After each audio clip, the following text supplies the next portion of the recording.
Hey guys, what's going on? Welcome back to the channel. This weekend we got UFC 319 taking place in Chicago, Illinois. We got Khamzat Chimaev challenging Dricus Du Plessis for his middleweight championship. It's been a little while since I've been making videos. I've just basically been having like some personal things going on, but I'm back ready to be doing like consistent videos again, especially when it comes down to like breaking down the card. But yeah, we're back. We got a new logo, and we even have a new like pay-per-view model, if you will, because the old pay-per-view model is gone. Starting next year, 2026, we're going to be in Paramount Plus, which is lucky for me because like I know I'm probably one of the like few like jackasses who still buy the pay-per-views. So this is good news for me. Like I'm like, dang, I get to save a few bucks not having to buy every stupid pay-per-view, even the ones that are like letdowns. But I'll talk more about that towards the end of the video. And the first fight I'm going to be covering is going to be Bryan Battle taking on Ruziboev. I remember when like Ruziboev first came onto the scene, like he knocked his opponent out with a 1-2 down the middle, and I thought he was going to be like this crazy like knockout artist. He was going to be like this huge deal in the welterweight division, but he kind of ended up just being like an average fighter. Nothing too crazy. I kind of feel like in some cases he's overhyped. But I feel like with Bryan Battle being like a similar size and stature, like long and rangy, he's gonna have a bit more trouble with his like slower, more tactical style of breaking down his opponents. I think Bryan Battle, he's more willing to make it a dogfight. He's more willing to scrap. Like he might start off a little bit slow, but as the fight progresses, he'll like pick his volume up. He'll pick his shots a bit better. I definitely see that's how this fight kind of plays out. Like he kind of starts a bit slower. Ruziboev has a little bit more success on the feet, but as the fight goes on and he picks up more reads, I see Bryan Battle kind of turning the tide and picking up volume and starting to land more on Ruziboev. And if Ruziboev doesn't really answer it, I can see this fight playing out with Bryan Battle getting a standing TKO. If not, I see him winning by decision. I think he's going to have more volume. I think he'll have more output and everything like that, more strikes landed. Maybe Ruziboev, like, as the fight progresses, he'll start to clinch it up a bit more, try to go for takedowns, but I don't see him really landing them successfully. I see Bryan Battle defending properly, doing what he needs to do to get a decision or standing TKO. All right, in the next fight of the night, we got Chase Hooper taking on Alexander Hernandez. And Chase Hooper, since entering lightweight, he's kind of been on a tear. He's been beating everyone pretty soundly. And honestly, I feel like Alexander Hernandez, like he's not going to pose too much of a problem. Like I think the only thing he has going for him is the bit of power that he still might have in his hands. I think he's even slower than Jim Miller. So I think this fight will be I wouldn't say easy for Chase Hooper. I can see him getting dropped in like the first round, especially while Alexander Hernandez is still fresh. I do see Chase Hooper being able to withstand that though, and being able to recover and kind of turn into this more into like his kind of fight where it's on the ground. He's able to land ground and pound and, you know, attempt his submissions and stuff like that. And if he's able to turn that tide at the end of the first round, I can see Hernandez coming into the second or third round like a lot more gassed and more withered. I can see him, you know, starting to slow down in the fight.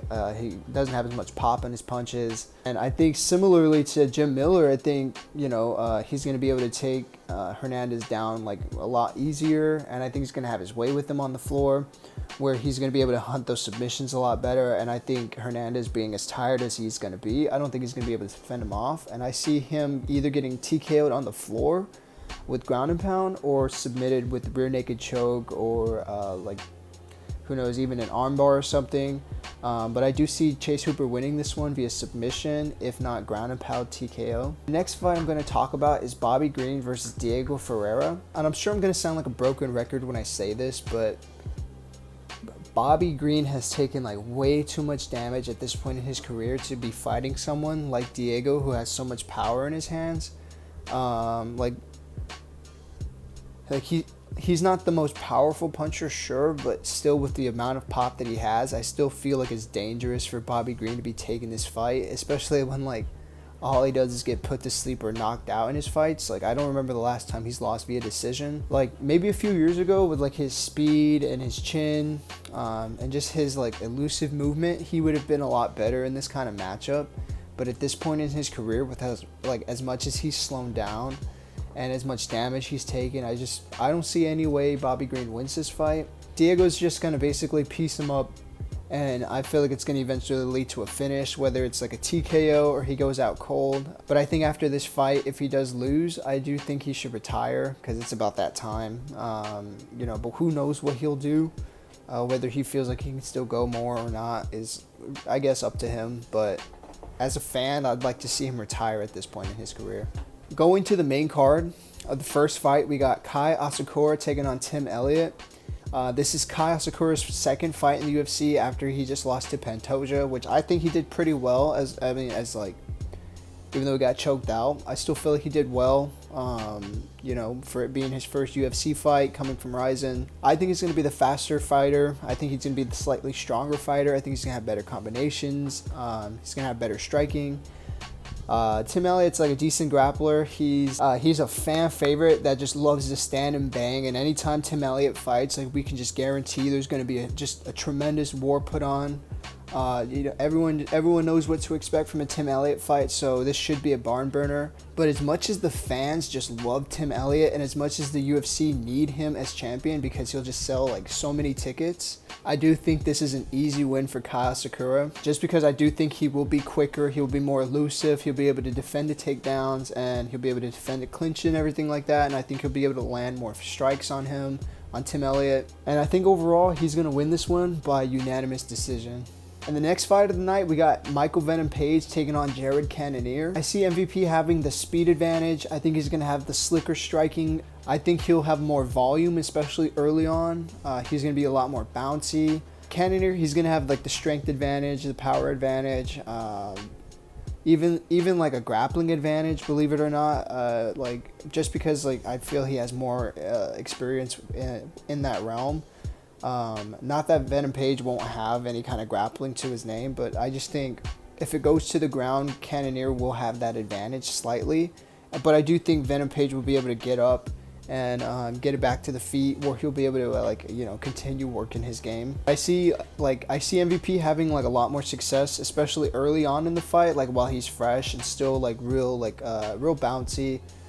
Fast twitch. After the first round, I can see maybe Cannonier picking up a few more of his reads and like starting to put together like better combinations of his own. And I can see him like picking up his aggression even and like turning it into more of a brawl than like Venom Page would like. I can see Cannonier like landing more leg kicks. I feel like he's gonna attack his legs a lot more, his body, because if he tries to go for his head, MVP is just way too elusive. And he's gonna have his counters ready for that. So I think Cannonier will have more success landing to the body, going for takedowns, and like mixing it up. Overall, I see this fight playing out via split decision with Cannonier like just winning it. This fight I see being the highest potential to be fight of the night. We got Geoff Neal taking on Carlos Prates. Both are strong guys, good strikers. Carlos Prates has more of a Muay Thai style to his stance, and Geoff Neal is definitely more of a boxer. Both guys are scrappy, so I see this fight just being like a back and forth banger. Like as the fight progresses, I see Geoff Neal utilizing the clinch a lot more, especially as he gets tired. But with Carlos Prates having his Muay Thai background, I think he'll be able to utilize the clinch to land elbows, uppercuts, knees up the middle, and eventually landing that KO. And I think he's going to win this fight via KO in the third or second round. I think the first round is going to be a lot more of a back and forth as they're both fresher, but as I believe Geoff Neal will get tired a lot sooner. I do believe like Carlos Prates will end up knocking him out. And in the co-main event, we got Lerone Murphy taking on Aaron Pico for his first UFC fight. And at this point, when it comes to Bellator fighters making their debut, I'm pretty much always going to go against the Bellator fighter just because of the bad reputation like the most recent ones have garnered for themselves, like whether it be like Patchy Mix or Patricio Pitbull. Like they haven't had the best debuts. So when it comes to like Aaron Pico, who hasn't even touched the championship in Bellator, and hey, call me a casual, but I don't know who Aaron Pico is. I've only seen highlights of him, and the people I've seen him fight are, people like I wouldn't even consider like top competition. Whereas Lerone Murphy has only been beaten like the best UFC guys. Like, he might not be the best fighter right now, but I think he does have like a lot of potential, and he might fight for the belt one day. And I just see, like, if Patchy Mix and Pitbull couldn't pull it off, like, I'm not really gonna put my money on this guy Aaron Pico. Like, he might have this reputation outside the UFC of like, oh, this guy is good, he's good. But I personally, like, I haven't seen it, and even in the highlights, like, sure, like, he does well, but like, again, it's like, compare him to the competition Lerone Murphy is fighting. I don't think it really compares. Plus, Lerone Murphy's like, he's the legitimate beast, and he's on a tear. I can see kind of Lerone Murphy outpointing him, winning by decision. And the main event of the night, we got Khamzat Chimaev challenging Dricus Du Plessis for the middleweight championship.